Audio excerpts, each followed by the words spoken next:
Hi everyone, welcome back to Corporate Decoder, the place where we look behind the curtain of big business. Today we are diving into the nitty-gritty of the Privacore VPC asset-backed credit fund IPO. Filing, buckle up, because this filing has more twists and turns than a financial thriller, and we are going to decode it all for you. Let's see what's really going on with this company's move into the public markets. Before we jump in, if you love getting solid insights from these dense SEC filings, make sure you hit subscribe and ring that notification bell.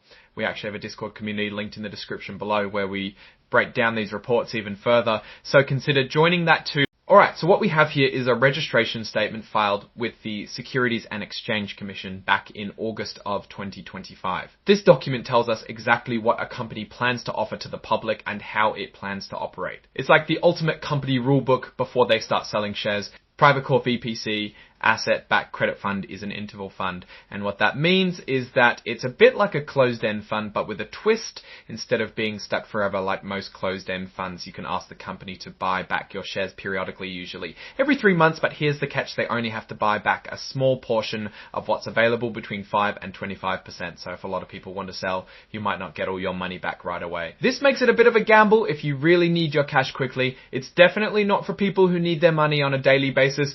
Their main goal is to make money from the interest and income these asset-backed credit instruments generate. And they want to do this by investing at least 80% of their money in these things called asset-backed credit instruments. Now that sounds complicated, but basically it's loans or other financial products that are secured by some kind of real thing like a car, a house, or even intellectual property.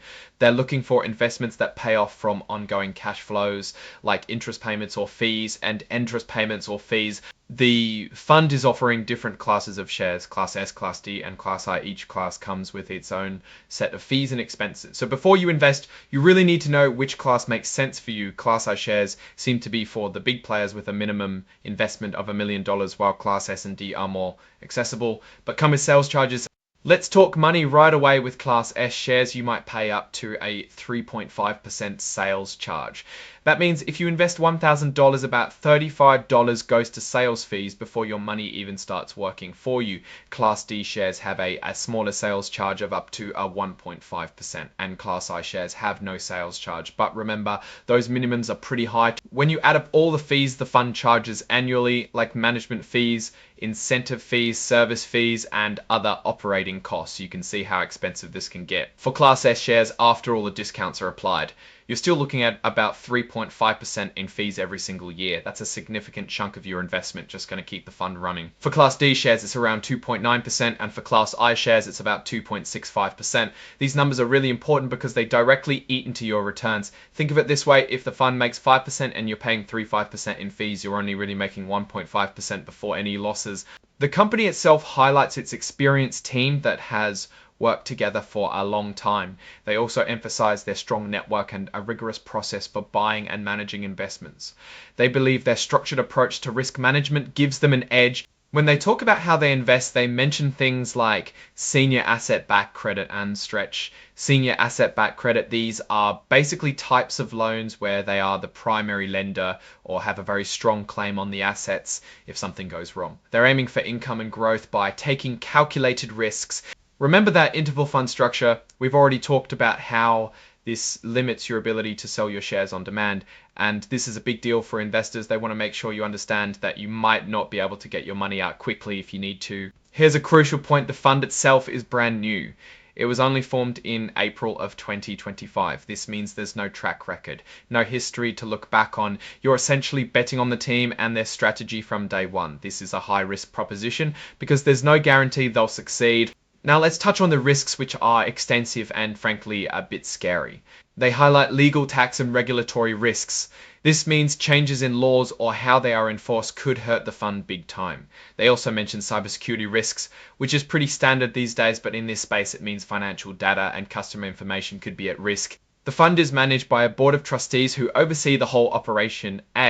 Majority of these trustees are independent, meaning they don't have a direct financial stake in the advisory companies, which is a good sign for investor protection. They hold regular meetings and have committees to keep an eye on things. The main brains behind this operation are Privacore Capital Advisors LLC as the investment advisor and Victory Park Capital Advisors LLC as the sub-advisor.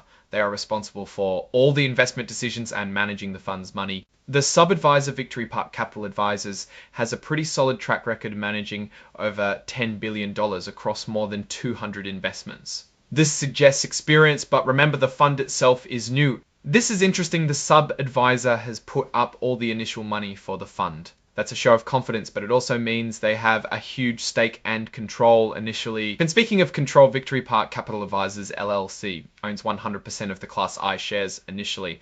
This means they have significant power and influence over the fund's direction right from the start. Janus Henderson Distributors is the company that will actually sell these shares to the public.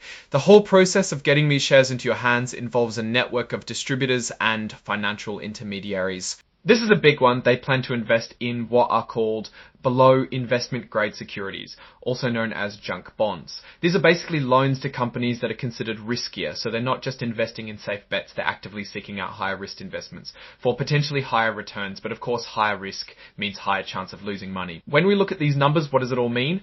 It seems like Privacore VPC Asset-Backed Credit Fund is a very specialized fund aiming to generate income through asset-backed credit opportunities. They're using experienced sub-advisors, but the fund itself is brand new with no operating history. The fee structure, particularly for Class S and D shares, is quite high, and the interval fund structure means your liquidity is limited, even with the quarterly repurchase offers. The fact that they intend to invest in below investment grade securities and highlight various risks, including lender liability and potential for losses, means this is absolutely not a place for a casual investor. They are targeting sophisticated investors who understand and can tolerate substantial risk, and shedding lender liability and potential for losses means this is absolutely not a place for a casual investor.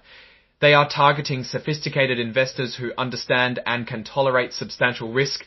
In conclusion, this is a high-risk, high-reward play with a significant emphasis on the risk. The management team is experienced, but the fund's lack of history and the nature of its target investments mean investors should proceed with extreme caution. We need to see how they actually perform over time and whether their strategies translate into actual returns rather than just theoretical potential. Alright, that's our breakdown of the Privacore VPC Asset-Backed Credit Fund's initial filing. What do you think about this investment strategy? Is it a smart move or a risky gamble? Let us know your thoughts in the comments below. If you found this analysis helpful, please give this video a thumbs up and subscribe for more deep dives into the world of corporate finance. Don't forget to join our Discord community, linked in the description, to continue the conversation. Thanks for watching, and we'll see you in the next episode of Corporate Decoder. Don't forget to join our Discord community, linked in the description, to continue the conversation. Thanks for watching, and we'll see you in the next episode of Corporate Decoder.